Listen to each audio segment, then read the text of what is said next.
Trump gets charged for allegedly mishandling documents, but Jack Smith can mishandle documents, no problem. I will not be intimidated, and the Justice Department will not be intimidated. That was House GOP lawmakers grilling Attorney General Merrick Garland yesterday on the alleged weaponization of the Justice Department. This was Garland's first congressional hearing since former President Trump's felony conviction in New York last week. Garland slammed the Republican effort to hold him in contempt over refusing to turn over audio tapes of Special Counsel Robert Hur's interview with the president, claiming that House Republicans are seeking the audio for, quote, no legitimate purpose. Maria Bartiromo is a lot of things. Annoying, shrill, a MAGA mouthpiece, and apparently a Dr. Strange-level sorcerer, because here she is opening up a portal to the Magadonian alternate reality. Well, Lee Carter, I did not realize that the transcript was doctored. And it was edited to the extent of taking out commentary of the president. That opens up a different conversation, I think. If that's the case, then Republicans should be able to hear the audio. Bullshit.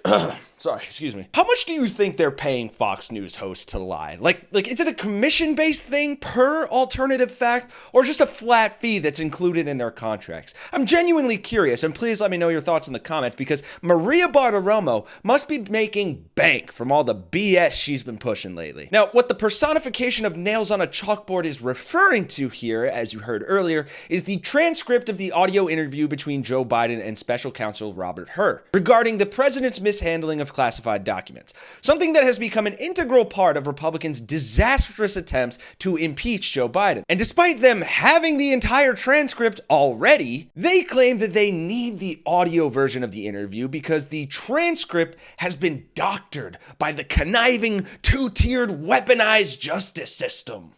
Sir, with the transcript of the interview of the president, from your perspective, what is the importance of getting the audio version of that interview? Well, what we know is that the transcript has been doctored. The transcript has been edited by the Department of Justice. So they've edited out a lot of pauses. They've edited out a lot of ums and ahs. Are you kidding me? You're claiming they doctored the transcript by removing the ums and ahs and pauses? I literally do that in every video I make. Watch. These videos wouldn't break 10 views if I left all those in. Those ums and ahs aren't exactly the meat and potatoes of the content, nor would they add any value or reveal some stunning revelation about President Joe Biden in this context. Here, let me give you an example. Getting a hold of that audio, including the bombshell ums and ahs, would be about as useful as this.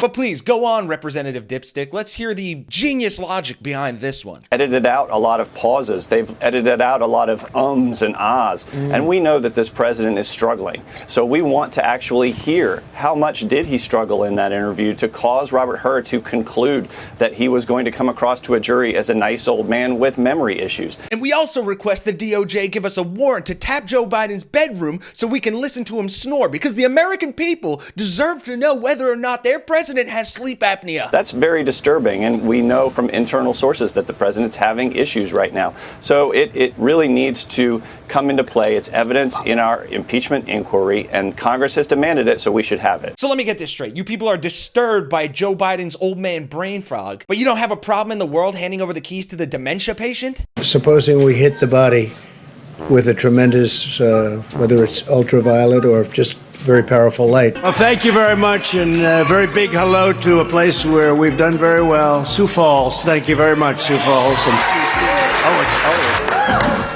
So, Sioux City, let me ask you, I'm thrilled to be here. Here wasn't where he first said he'd appear when he tweeted in the morning that he would be addressing the farm convention in Nashville, Tennessee.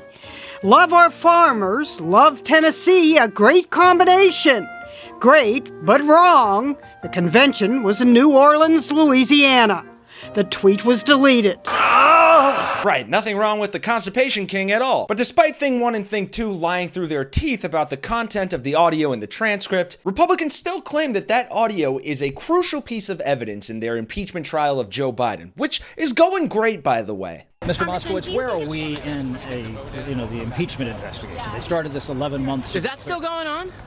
That's the point. It's going great for Comer. I mean, everything I read, it's just going so well for him. He should just keep doing what you're doing, James. It's going great. God, I love this guy. You gotta love him trolling Fox News as well. Now, Biden has exerted executive privilege to stop the release of the audio tape to Republicans, and it turns out he's got pretty valid concerns. The Justice Department is citing deepfake concerns as the reason they will not hand over President Biden's interview with Special Counsel Robert Hur.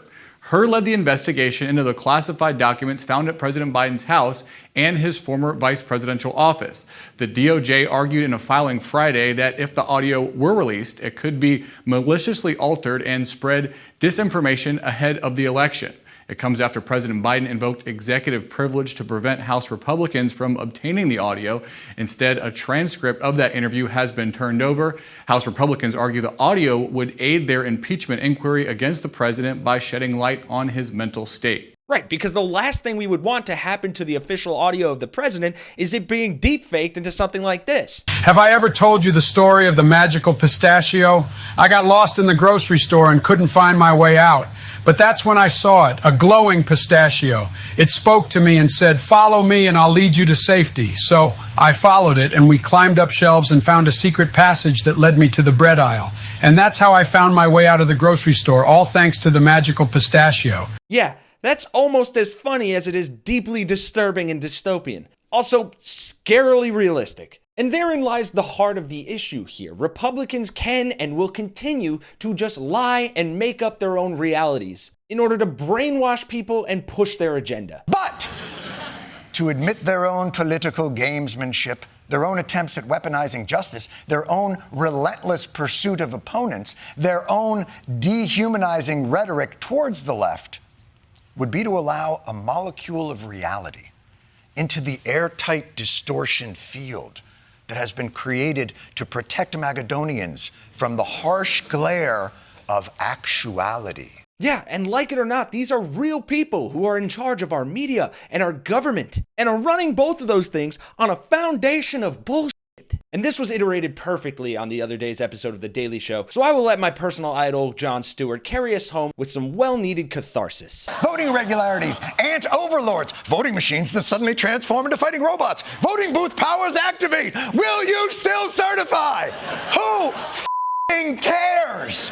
No one knows what the future holds. Ask this person what it was about the 2020 election that they found objectionable and then litigate the realities of their objections to them, in front of them. So when they say to you, "I never said lock her up," you can say, "I object." Do that. What is wrong with you?